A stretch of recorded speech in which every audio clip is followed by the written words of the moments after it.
You had leukemia, didn't you? Can't believe you're still alive. My father, who had chosen his mistress over me. And my mother 15 years ago when I was diagnosed at age 10.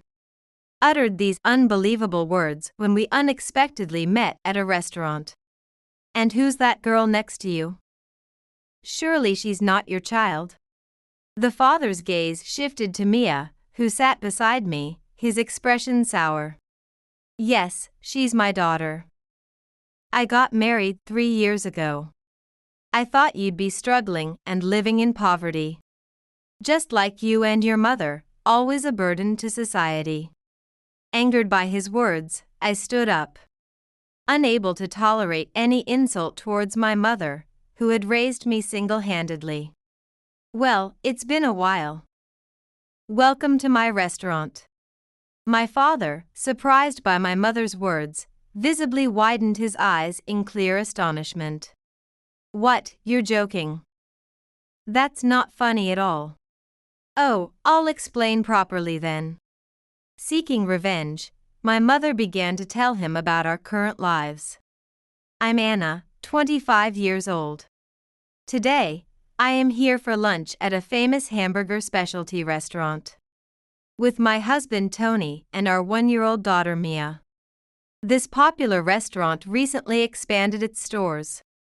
A place we had always wanted to visit. My mother was supposed to join us for lunch too. But she's running late due to a train delay. Mama, gimme. Yes, just wait a bit longer. I watched my daughter, Mia, pointing at the food on the next table. Clearly hungry and begging for food. Did you hear from Mom? Yes, she just arrived at the station. She should be here soon. Do you think the restaurant is hard to find? I'll go pick her up from the station. Tony, thank you. With that, Tony quickly put on his coat and left the restaurant. I thought, he's always so thoughtful. I'm glad I married him. I've always wanted a warm family because my parents divorced when I was 10. My mother told me that even when I was little, my father prioritized having fun over taking care of his kids. I remember him ignoring me even when I was sick in bed, and my parents often fought. Still, my mother took great care of me. She always came to my school events, but my father, busy with work, never came. The turning point for our family came when I was 10. One day, I was bedridden at home with a high fever. Every doctor we saw said it was just a cold. However, the fever continued for weeks without any sign of subsiding. As 2 weeks approached, my parents argued about whether to take me to a university hospital. I've told you many times. She's had a high fever for 2 weeks. It's just a coincidence. The doctor said it's a cold. Besides, do you know how much it costs to go to a university hospital? It's just a waste of money. How can you say that when Anna is suffering? Just do whatever you want.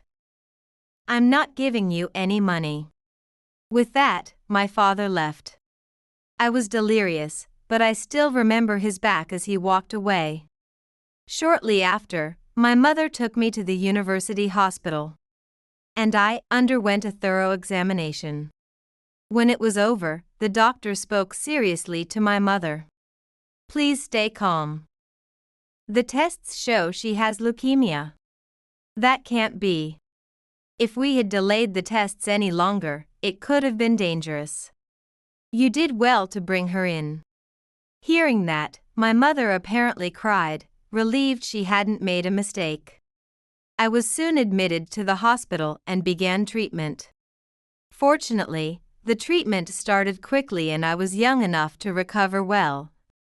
So my condition stabilized in about a month. My mother had kept in touch with my father. But he never visited during my hospitalization. When I was discharged and returned home, my father was no longer there. As I was confused, my mother calmly explained. Anna, listen carefully. Your father probably won't come back. Mom, what do you mean? Your father had been seeing another woman. As soon as he found out you were sick, he stopped contacting us. I guessed he would just leave. Can't I see Dad anymore? He chose his mistress over us. Understanding this, I felt an overwhelming sadness. Seeing me about to cry, my mother hugged me gently. It's okay, you have me.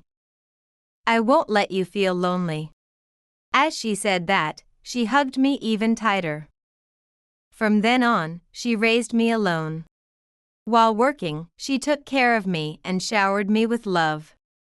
Though our time together was short, I never felt lonely. Gradually, I wanted to become a strong and kind woman like her. As I remembered these old times, I waited for Tony to return with my mother.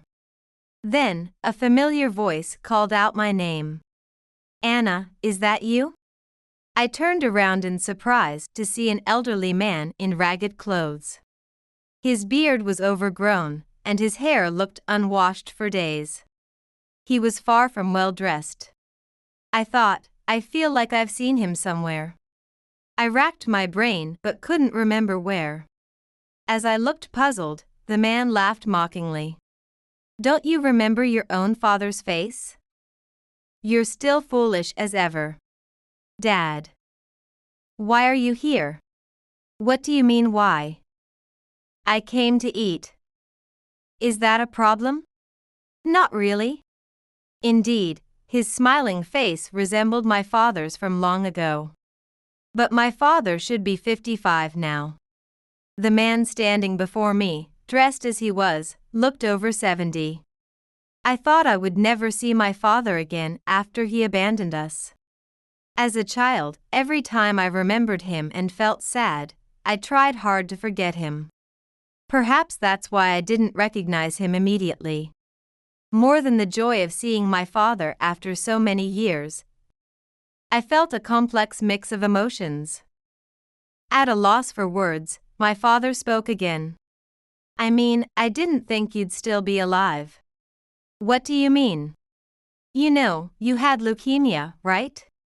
Thanks to Mom taking me to the hospital right away, I recovered quickly. I still go to the hospital regularly. If we had delayed even a little, I might not have been able to live a normal life. Ha, that's good. I thought, his casual remark, after he insisted on leaving me alone back then. I felt anger rise within me as my father laughed. It off as if it were someone else's problem. I glared at him, but he continued the conversation without concern. So, who's the girl next to you? Surely not your child. I looked at Mia sitting beside me. My father's expression was somewhat displeased. Yes, she's my daughter. I got married 3 years ago. Her name is Mia. She's 1 year old. What's the problem? It's none of your business. I thought you'd be struggling and living in poverty. After all, you and Susan are just burdens to society. How dare you say that? I stood up abruptly and raised my voice. Mia looked up at me, startled. I knew talking to him was pointless. I understood that. But I couldn't stand him insulting my mother, who had endured so much to raise me. Indeed, at the time, it seems it was quite a struggle to come up with the money for my sudden hospitalization and subsequent frequent visits. I saw my mother pleading with the hospital to delay payments while I was admitted. That's why I am so grateful and respectful toward her. And each time, my disdain for my father grew.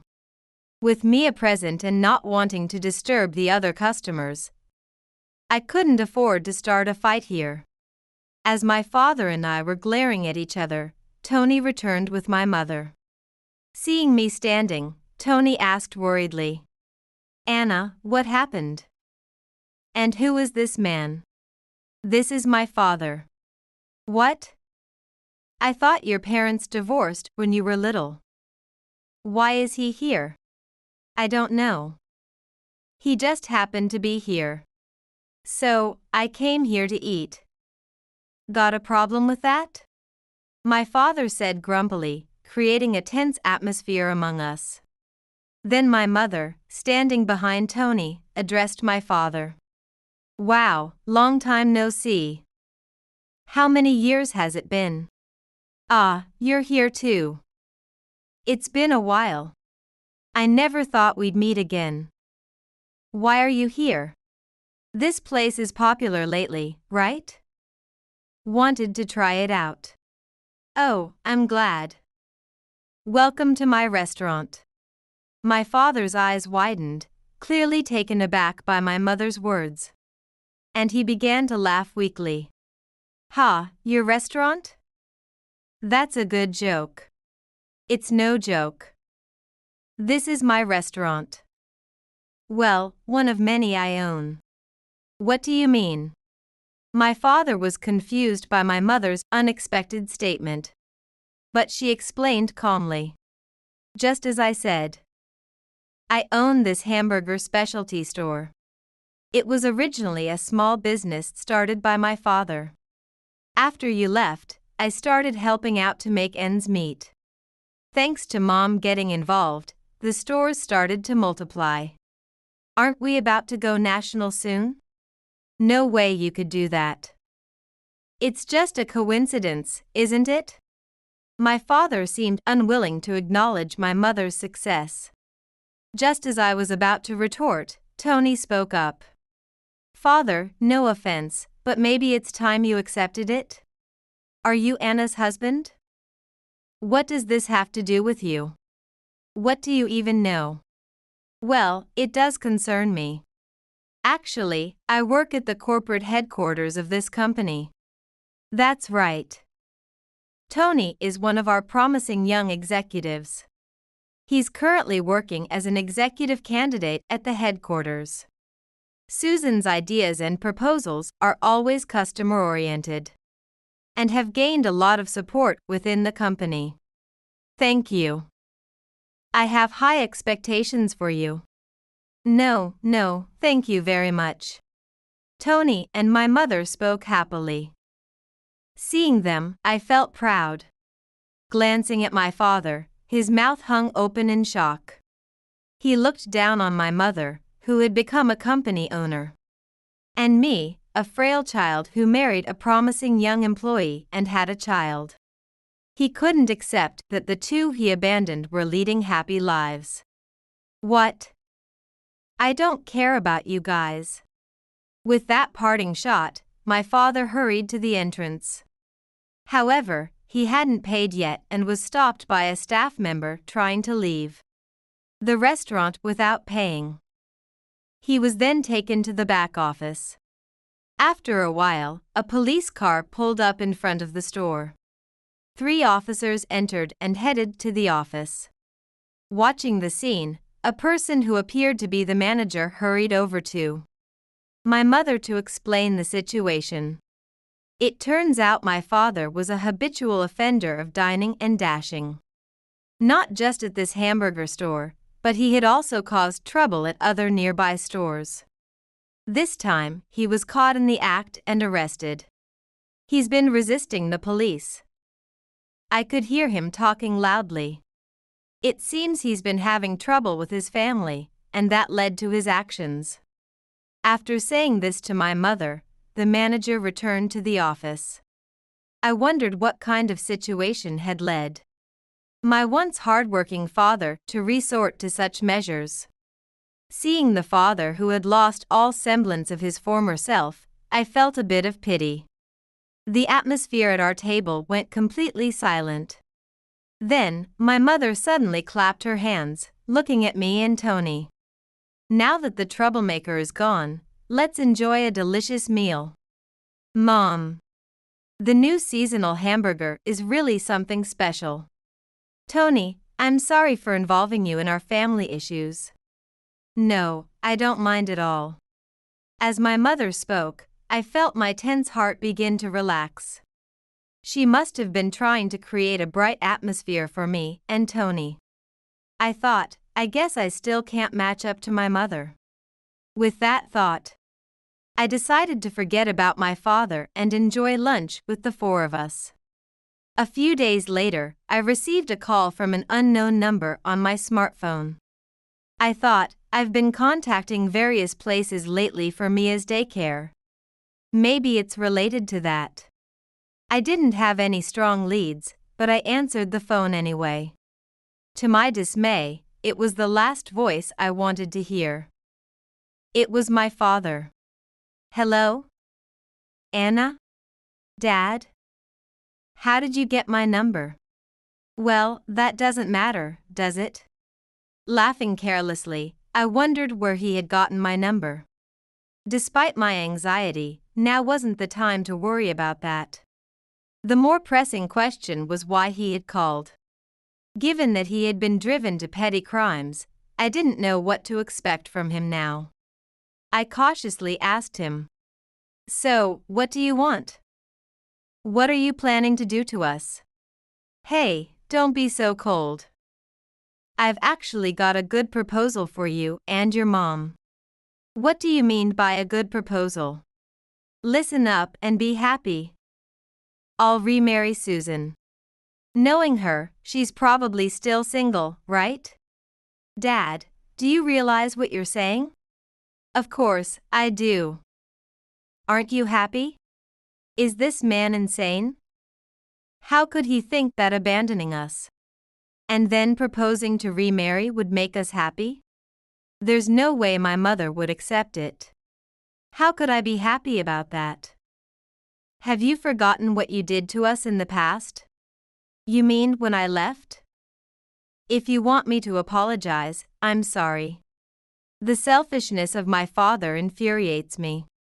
I feel like I might say something harsh in anger. But I can't upset him now. I have my mother, Tony, and Mia to think about. I need to stay calm for their sake. My left hand, holding the smartphone, trembles with anger. Gripping it with my right hand to steady it, I asked my father, "So, what brought this on all of a sudden? What happened with the woman you were with?" "Oh, her? After I left home, a while later, we had a son." "I see. I thought I'd live happily with my new family. Especially since my sick daughter was out of the picture. But that woman, she was reckless with money. Even after our son was born, she never stopped going out. Kept buying designer bags, and before I knew it, she had run up debts without my knowledge. By the time I realized, she had vanished. My father spoke calmly about his situation, which was more troubled than I had imagined. I had assumed he was living happily after leaving us, but it seems that was not the case. His disheveled appearance and his dine and dash habits now made sense. He must have had his struggles. But that doesn't mean I should feel sorry for him. Look, she's got money, right? Think of it as filial piety and ask your mom, would you? Unbelievable. What? Don't bring this up now. How could you think I would forgive you? Hey, calm down. I am calm. Handle your own money. And don't ever involve us again. With that, I hung up the phone. He abandoned my mother and me when we were vulnerable. And now he turns to us when he's in trouble. He truly is the worst. I immediately informed my mother about the call. So I told him never to contact us again. I see. I'm sorry you had to go through that, Anna. It's okay. It's unbelievable, though.